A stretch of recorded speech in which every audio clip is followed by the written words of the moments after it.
art exists within an ecosystem, an economy of diverse resources.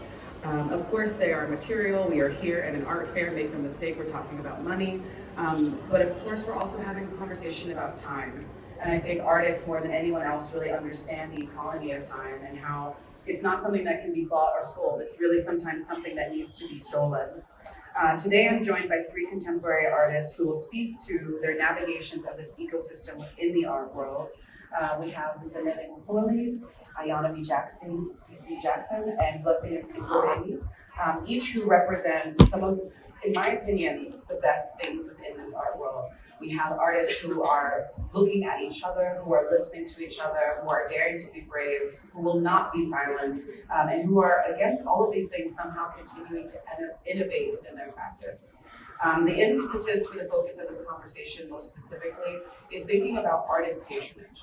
When we're thinking about this ecosystem of art, we often think about creative and collector, or creative and space. But we're seeing more and more from Newark to Nairobi to all of these places around the world where artists are taking the opportunity to support each other, who are sourcing resources to be able to provide that very valuable resource of time to each other.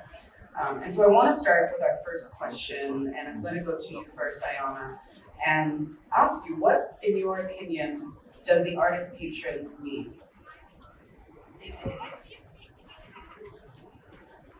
Thank you, Kimberly. Thank you, Zanele. Thank you, Blessing. And of course, I'd like to thank the fair. When I think of the idea of the artist patron, it literally for me is what it sounds like. It's the fact that as many times as we begin as artists, many of us are our first patron, right? It takes a tremendous amount of belief in ourselves and investment in ourselves to even have the courage to begin a practice. And very few of us are lucky enough to receive patronage in the form of collectors, or in the form of grants, or in the form of residencies. But all of those things, to one degree or another, as much as we also have many independent artists, are what are essentially the scaffolding that keeps an artist practice going. Even fewer of us finally get to the point where we have any kind of excess capital, and that's not just economic capital; it's finance, it's energetic, it's brain power. Who have extra, discretionary capital to offer to the community. But I looked around as I've been working for, I guess, maybe the better more than 20 years as an independent artist. I've looked around and I've seen year after year different artists beginning to create space for other artists. And so, in a sense, these are the people that I'm talking about. These are the people I'm sitting next to, those who have taken the time to create space for others. I think one thing that is really important to make mention of too, as we're navigating through this dialogue, is the really huge mistake that I think we often make when conversations about artists and artistry is had, where we don't talk about how running your practice is running a business. We talk about creative practice sometimes in this very romantic way. We see the end result, we see the photograph, we see the painting, and we don't talk about the stakes that go into what makes a practice sustainable. I wonder if we can go to the other panelists to have a conversation about how you can contend with that sustainability. What has art brought to your life, and how has that motivation made you better understand what you can do for others?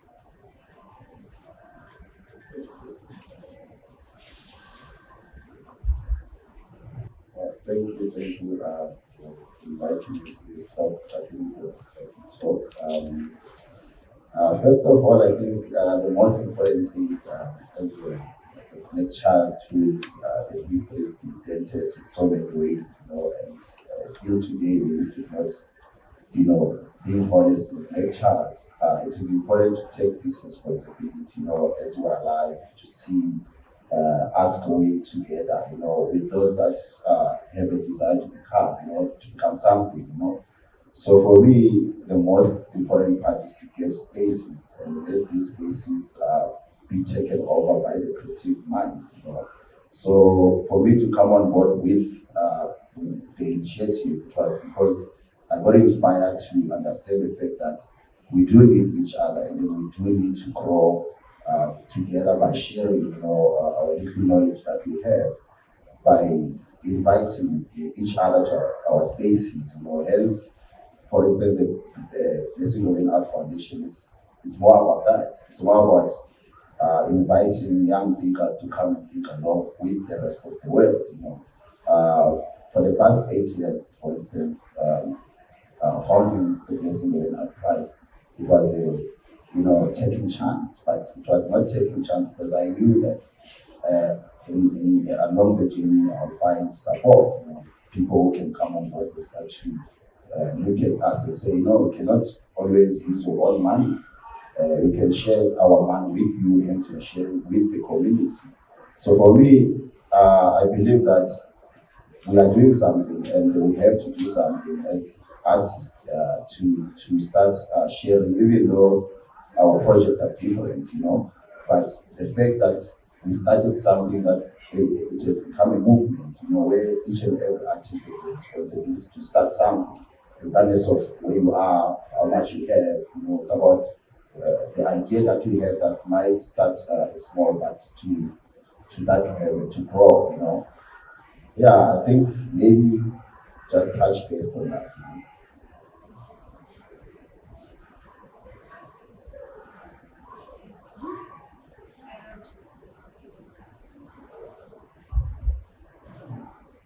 Just looking for what Ngobeni just said now.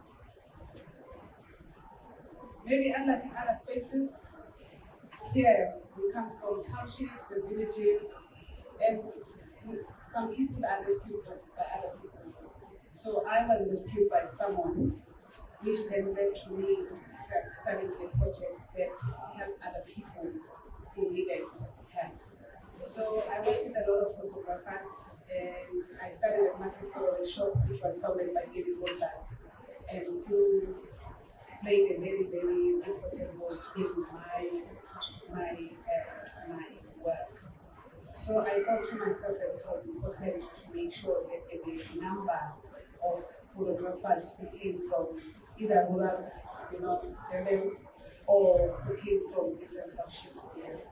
So I guess all that we do is practical, to say that if you ask who have you rescued because you were saved as well, you could say I have 2 young individuals who are working here, they are here present, and they do their own personal projects, but also they do other commercial work, even though it's difficult for some because nobody takes you serious if you don't have a name. So if you talk about like patronage, it's that it's a big word for simple people. I could say maybe it's academic as well. With, coming from a space with 12 official or 8 official languages, we need to make sure that we dissect that word in order for people from different villages and from different townships who might not have art historical background to get it. It's basically say, I am because we are type of situation. We come from somewhere. So patronage has happened or existed for many years in our communities, where if a neighbor doesn't have sugar or salt, you don't have to write a telegram. You don't need to send an SMS. You know that your neighbor is that person who rescued you at the time. So my one is simple. Somebody mentored me, somebody rescued me, somebody gave me an education that led to some piece of paper, which then get to, get make people to be respected. And also, when we speak about patronage has a lot to do with how we deal with our mental health as well, because it's beyond just money and raising funds. Sometimes we need, there's Zanele calls and there's rescuing when I need someone to talk to, where I don't need to be anything. I could just bear and cry and say anything that I want to say to this young person who is so matured and rescue so many other individuals, where we learn from them. So when we talk about like patronage and existence and well-being and reaching out to many other people in our communities, I think that we need a language to simplify it. So for those maybe who doubt to help others, we open up as well.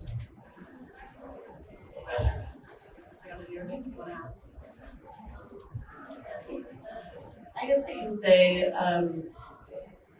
just to echo Muholi, I've found myself recently coming to ask myself what was the reason that I decided to take off something that was so, I don't want to say it's larger than I can chew so much as it was just thinking like, why was this so important to me? Like, why of all the things that I would choose to spend my time on, why would this be the thing? And I think for me it is about the younger self, the younger artist, right? It is about what did I need, right? What did I get, and then what did I need? And again, as I said earlier, how that small little grain of assistance in the earliest, because in my case, I create space for emerging artists, younger artists, but it's like sometimes the help and the upliftment that you get in the first 5 years of your career, it's catapults you astronomically. And then you come to a point where maybe Ngobeni and Muholi and I are at, and where while we'll always need some form of patronage, the needle moves not as far sometimes in our career now, 20 years in, as just one residency can change your life in the first 5 years. The chance to have space, the chance to have to mentally, at least for a moment, move away from your economics of your everyday if you're lucky enough to have a residency that supports you with the space and with money. So you have that, you have mental freedom, you have, and then you have somewhere to place the work, you have somewhere to have people come to see the work. This is the beginning of a career. It's very difficult unless you're privileged enough to attend a university or an art school that offers you that.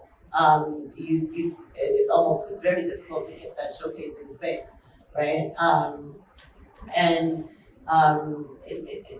also I think, at least speaking personally, as many of you know, I was quite inspired by someone I mentored, a photographer, who also came to the Market Photo Workshop, and without going too far into details about that, one of the things that I realized, I think that the artists, there are a lot of blind spots in how artists are supported. We are here in a gallery capital, we're here to make money, or people are here for the commercial aspect of what we do. But the thing about it is that I think that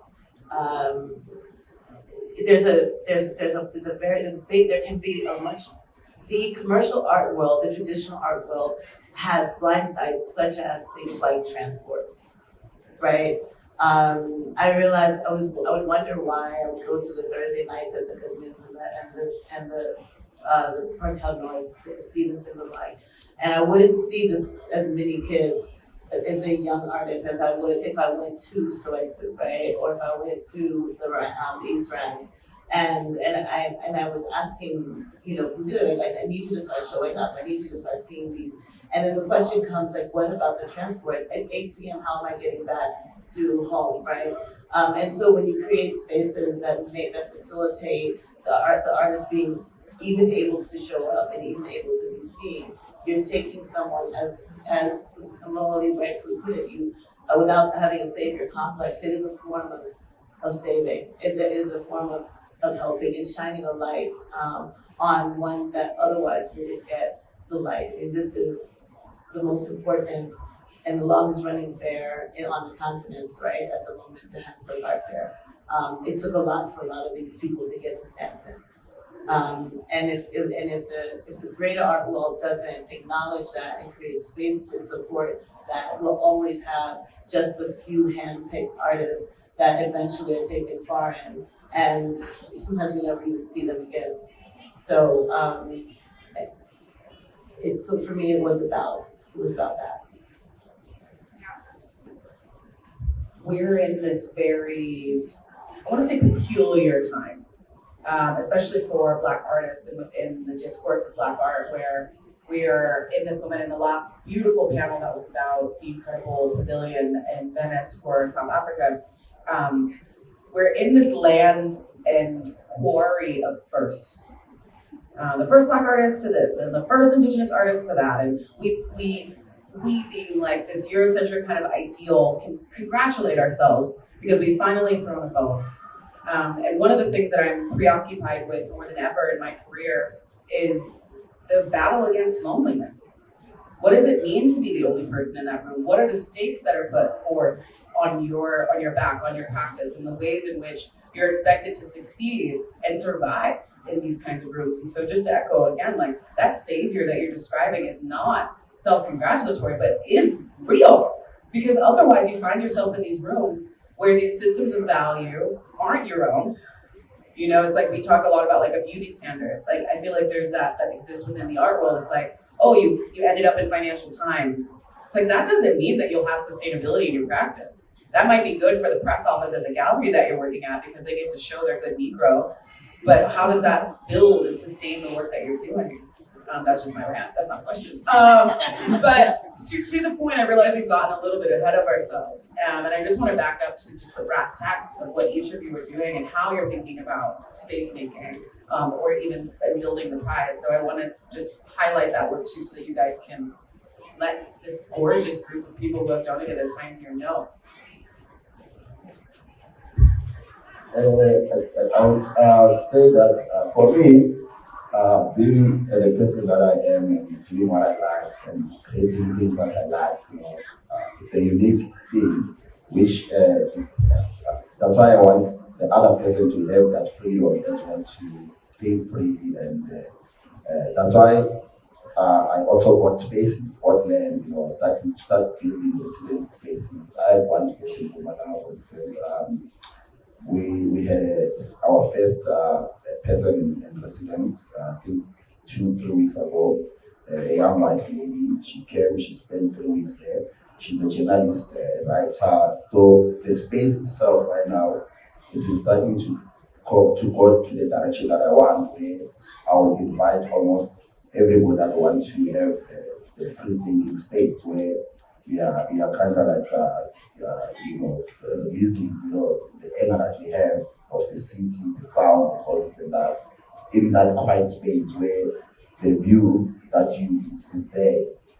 We are looking at the Kruger National Park, So that thing for me, I think it makes me to start identifying that in the long run, BNAP, as it's all over, it will find a home, It will find a home where it's gonna stay there forever, because it's one of the things that artists should start be doing, buying spaces, so that we don't suffer with these rentals and all these things that are further pressing us down, So, but anyway, that's one of the things that I think we should start thinking as artists, to start getting that money and buy spaces and then create our own space so that we're like independent of doing what we like. Let it be farming, let it be whatever reason that could come into your mind. So yeah. I think I already more or less mentioned the space that I've created with my incredible team, among them our artistic director, Sue Kabosa, and our studio manager, Michelle Nager. With them, Your space, which is called. Oh, sorry. Yeah. The Still Artist Residency program, and we're based in Ellis House, in the New Dorpsfontein Veterans area here in Johannesburg. We have our primary. We center care, and so we have. While we are broadly open to African diaspora, like the African diaspora artists. We are predominantly, we hold space as often as possible for primary caregivers and the LGBTQI plus community, and the Southern African Development Region artists. The reason for this is because again, Johannesburg is the center of, at least for now, is in many respects the center of the contemporary art world on the continent, but also in South Africa. And again, Soweto can be further than Parktown North is to Rosebank if you don't have the ability to get there. And so for me, and then forget thinking about coming from Gaborone or coming from Windhoek and coming from a rural area of Zambia, right? So while we are young, we're only 3 years in, our dream is to be able to prioritize our region, this region, and then primary caregivers, because I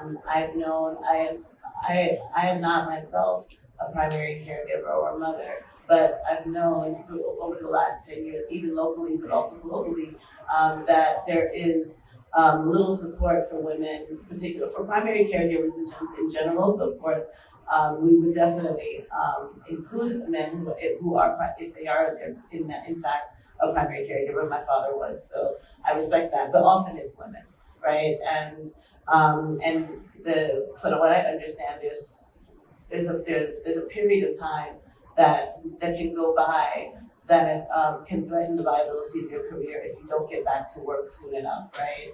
And so then if a primary caregiving artist who's had to take 5 years to do their main art, which is cultivate this child or children, when the gallery says, well, where's the new work?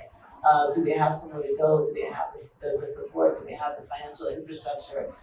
There's a huge gap. This industry isn't particularly forgiving of primary caregivers. So having seen that need amongst people I mentee and among people, women in particular, that I've in my cohort of artists of this generation, I really felt that we needed to create the space for that. There's no need to go into why we need to create space for LGBTQI plus communities, as of course we're dealing with lots of threats to their practice, especially in the region. So that is, and not to go into the whole thing, but again, I'm a descendant of William Still, Underground Railroad. The Underground Railroad was a series of safe houses, so Still is our title because it's an homage to my family. But I also do think that the artist residency is in many regards a safe house. We are collaborating in our vision with other programs. So we are in conversation with Amako Wafo, and the Dot Ateliers. So we have a new program that we'll be launching next year called Still Dot. And we're in conversation with Derek Adams, who has created a space called The Last Resort. And with Siwa, our board, our vision is to eventually to help to create a network. Because just a last word on that, because for me, I think the thing is, again, we need to support ourselves, and I think that artists have a tendency to not have the blind spots that others see. So I think we should be collaborating with people like Titus Gafar and Next Haven and Amako Wafo, and be in conversation with Ayana V as she does her artist photo festival. Be in conversation with the other programs that are in South Africa and in the region and globally, right? So that's our kind of long-term mission. And a final thought on that is just, for me, why South Africa is because I didn't have a career. I wasn't seen. I didn't go to Yale MFA. I didn't go to Cal Arts. I'm a self-taught artist, and who was living in New York prior to coming here. I was completely invisible to the Deb Willises, as much as I love her, and Thelma Goldens, and the curators that were looking at Black American artists. And I came here, and it was here that I met Simone Jame. It's here that I met, it was in this context that I met Okwe Wezor, and had my first gallery, my first exhibition. So, and I owe a large part of my career to the support that specifically Johannesburg offered me. So still for me is I don't want to say a gift, but it's something that I really want to leave behind out of gratitude for how this place has supported and built in my savior. Also to mention that South Africa is accessible. Yeah. Yes, everyone comes here. Of course. Which would be difficult for me to go and tap in New York. You know what I'm saying? Yeah. So those are the politics of being here, of existing really, because when you are here, it's different to be you. You know what I'm saying? Yeah. For me, the space is anywhere, for us as photographers and people who work with equipment. I think that without having the tool, the space is impossible. There's nothing that you could do as a photographer without equipment. So for me to create spaces, I have to provide equipment to people that I work with. So there is nobody that I've worked with in the past 14 years who worked with me without equipment. And they don't have to leave it behind after they finish the project with you. You take it with you, you continue with whatever that you have started. So our space has been like the bedrooms, the kitchens, the toilets, the bathrooms, wherever a photographer is able to create.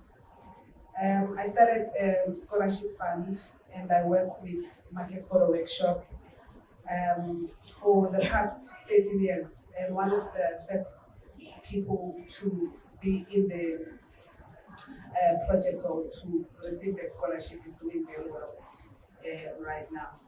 And Tembela, I think, is also one of our best. Who needs the residency for sure, which are really difficult to access here and in other spaces without the proper language and a way of writing to get to those spaces. So I think then the space for that scholarship started in the kitchen because I thought that somebody needs to go to school. More than 50 young photographers have benefited from the scholarship. And some of them are good, like fashion photographers, and they've traveled with me also to say, what is a space? A space is not fixated. A space is any space. So I have traveled with the young people to different countries abroad where they continue to work, where they access the spaces that I could access as myself, where if you are not known, because we are made by the people, and then other people decide that somebody has to be the one. So I disrupted a lot of spaces where I got an invitation as myself, and I opened it up to 10 people, bring young South Africans, we go abroad, we interfere with those spaces, we make sure that we are visible as queer creative team. I own it now because you mentioned, otherwise I was going to be in the closet.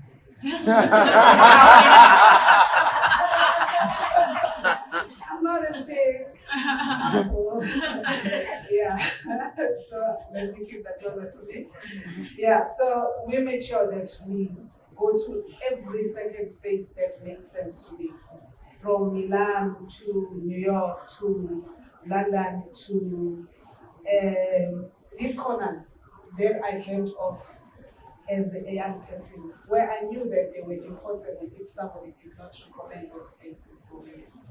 So, and how I do it is to make sure that I prioritize some of the people who are featuring in my works. so they become those number ones. Because there's a lot of them, it's difficult to create that balance. But in terms of like, what is the space, where is the space, how do we make sure that the space is possible for all of us, everywhere we go. We work, we present later in other spaces, and also those who have benefited, they become the future mentors for other people who are in different spaces. Last winter, which was last year, some of the team members also interfered with other spaces, like Swaziland was celebrating the King's 55th birthday, and big other celebrations within the Swaziland. So the team went to document that. And how do we also make sure that there are bigger spaces? Tembela is from Eastern Cape. Eastern Cape has a rich history. Most of our politicians, they come from that space. So what we do, we turn fences into walls.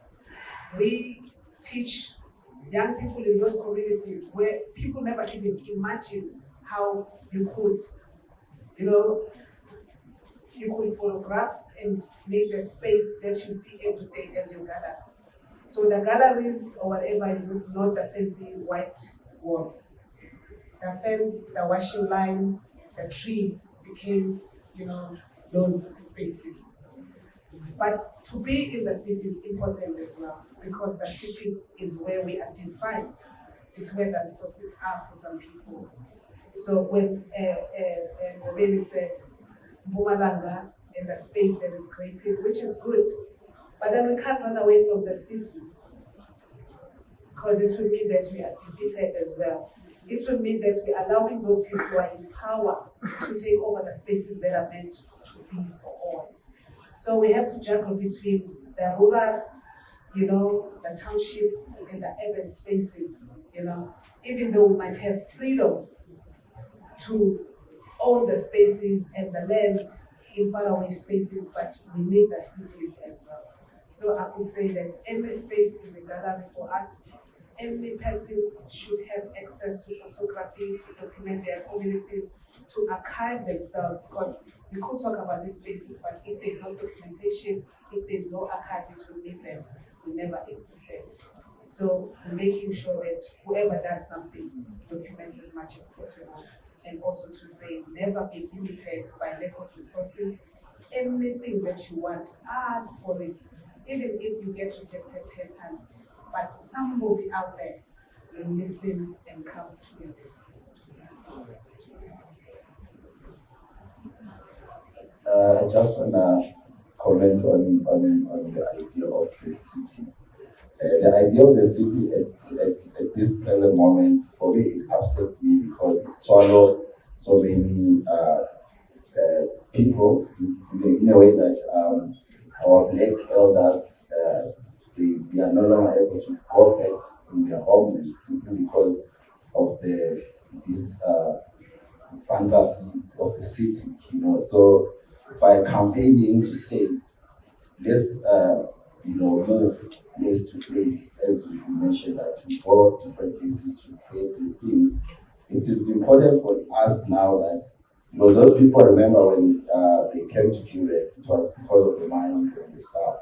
So now they rejected the home, of which the home still has big land that need to be developed, of which, for me to do that, they call my space with different names. They even call it Conca, whatever name that those people that work in, Joburg is here.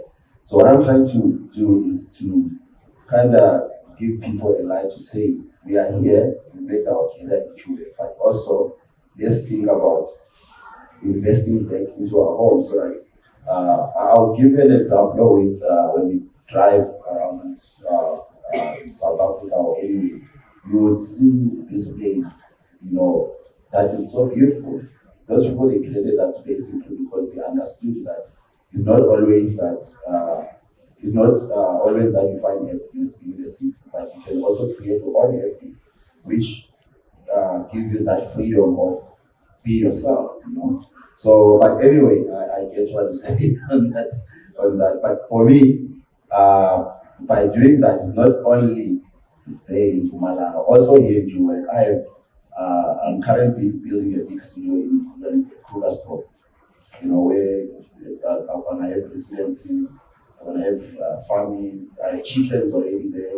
So the whole idea is to spread, So if I manage to make more money, I would also go buy another land somewhere and start doing something and set up systems that the colonizer did to us. So we also have to set up our systems that we are not there, but the spaces are functioning fully because people understood your concept and your idea. So maybe that's one of the reasons why I campaign a lot about owning, like ownership, hence the land issue, it's a big problem in the country or in the African landscapes, where tribalism is a problem as well. You cannot go and build in another area simply because it's Yashangan, from the top. So I'm trying to destroy that kind of mentality that we do need each other, especially as Black people, because we don't know what might come in the near future. Hence, we have bright future already. That's what we do. Thank you. We are coming to time. Thank you all so much for your presence and attention. I want to ask one last question of the group, and I think we've hinted on it in many ways. I wonder if we could talk about optimism and what some of the things are that make you feel optimistic, and not in like a broad romantic sense, but what are some of the things that continue to motivate? I think that to have a conversation about artist patronage or artist space making or artists holding a lot of emotional labor, how do you refill in the context of this kind of work that you guys are all doing? And what are some of the things that are helping you to hold hope? I would, for me, seeing people like us here, for me, it's like one of the greatest thing that keeps me believing that regardless of what, we're still gonna be able to wake up tomorrow and create something. For instance, how I also sustain my energy is to travel to my spaces and see the business growing, and see how serving the community in the space. I mean, we're also running a bakery that is meant to have the money so that we can support the young ones in the community and other artists that might want to come to the space and stay there. They stay for free without paying. We make sure that, so through that, it keeps me energized because I constantly think about possibilities of changing the mindset of ourselves, our Black people, to unchain ourselves, from the memories of the past, so and be able to be present, and be able to visualize what might be in the near future. So then, it's a play around that thinking.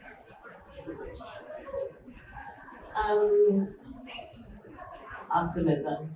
I think a moment again. I agree with Blessing in this. The reality that all three of us are sitting here, and Kimberly, in your own way, is the same. Because you've also been very active in your community, and the fact that we have what it takes to even consider to help someone beyond just ourselves or just our immediate family.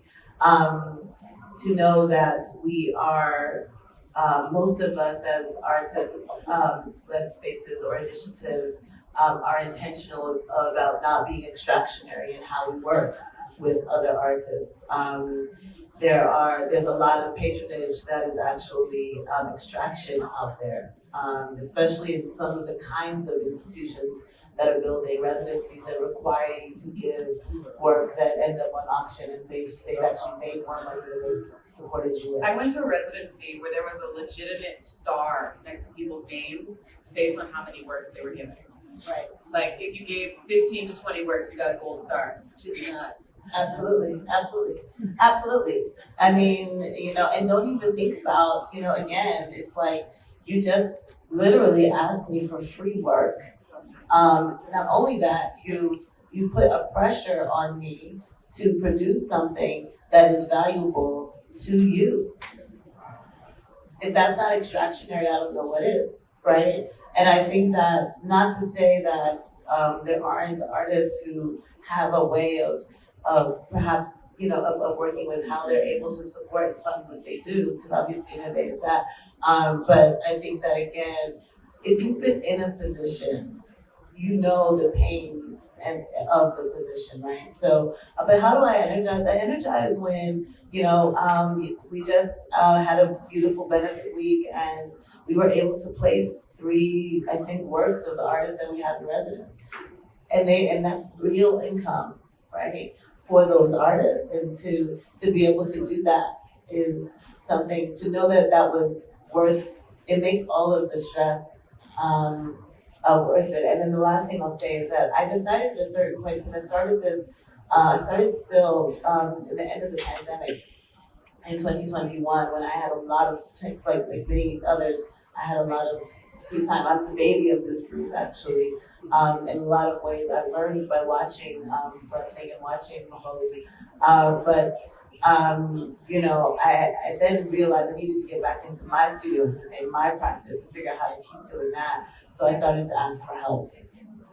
And so what energizes me is, to look around, and I have board members that travel from the States to support us, and they've taken a bit of that load off. So to kind of, so the optimism is that people believe in the importance of what we're doing enough to donate their time, their hours, their energy, their money. And then again, as I said, every time I look up, there's another artist creating space for more artists, and that's just, you're on the right track because you're on the right team.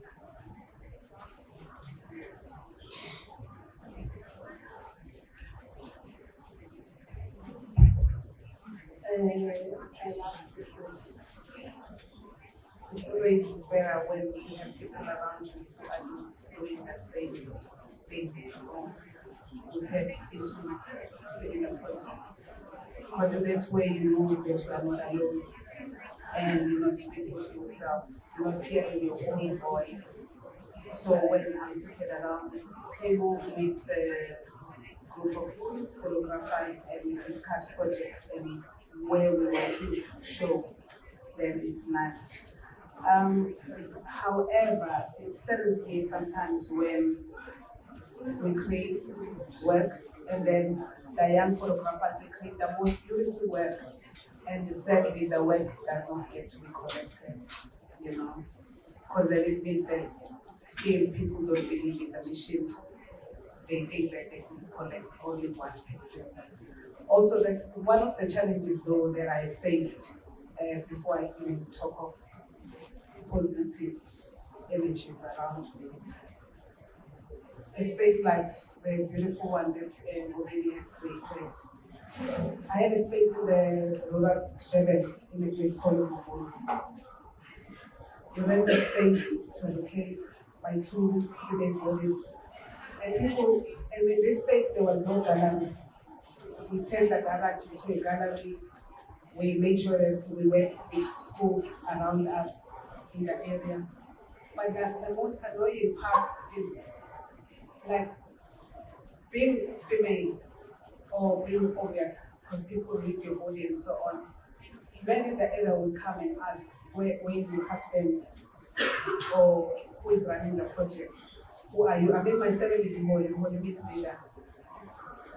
So people will think that maybe it was my father who gave me money, or I received money from other places to sell their own community. Because I'm not from that community, even though I'm born in the same region. So for me to say, where do you get this lot of money to be spending on art? What are these cockroaches that these kids are doing? So it's painful when people don't believe in their own children, and when young mothers do not also take the skills or the gift that these kids they have Because I mean, people don't have money. You share whatever that you have with the community, thinking that they will fully support. Then you have to deal with patrons. Then you have to deal with people who are just there. So in that way, it just like demotivates you instead of you feeling so optimistic about the future. Because not everybody sees art as much as we do here. We come from spaces where you ask, how do you support your own family if you are an artist? Not everybody has a mother and father who say, pursue that career, my child, I know that it will help us to become something else in the future. Some people believe that professions like teaching, nursing, being a doctor, and other still as professions, being an engineer, those are professions. Other people don't believe that artists could make it big and could become, millionaires.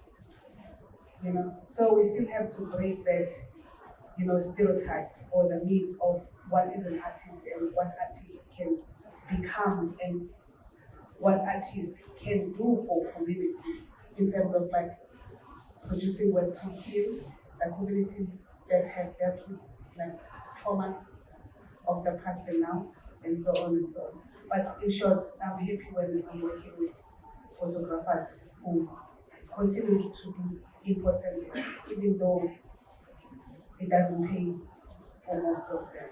Yeah. And I don't receive any funding from South Africa. And most of us don't receive funding from here. So we have to go abroad.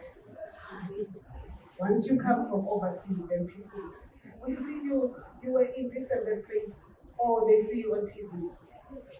It's exciting because what you're doing is something.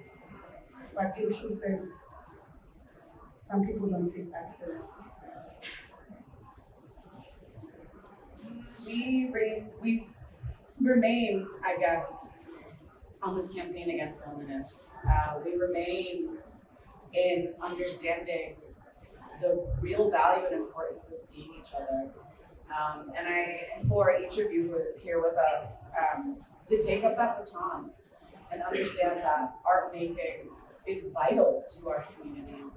And you would be so surprised by how every single gesture, whether that is holding space or providing a prize or providing technology, it means and makes such a difference. And I just want to close by saying we each have a responsibility to that. I want to thank all three of you for your time, generosity, and presence. And thank you all for being with us.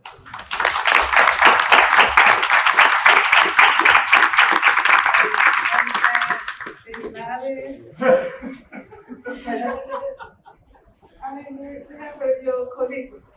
So you have young South Africans who created the pavilion, the South African pavilion, and who presented us there. And I so wish that many of the young students who are here get to understand that module or the chapter. Because it's very, very important for us, to have them and see this. Thank you, Kimberly. I want to just thank you, Kimberly, for taking the time to travel to visit us. I know you love Joburg, so it wasn't a hard thing to ask. And again, thank you, Blessing and Muholi, for what you do and taking the time with us. Appreciate it.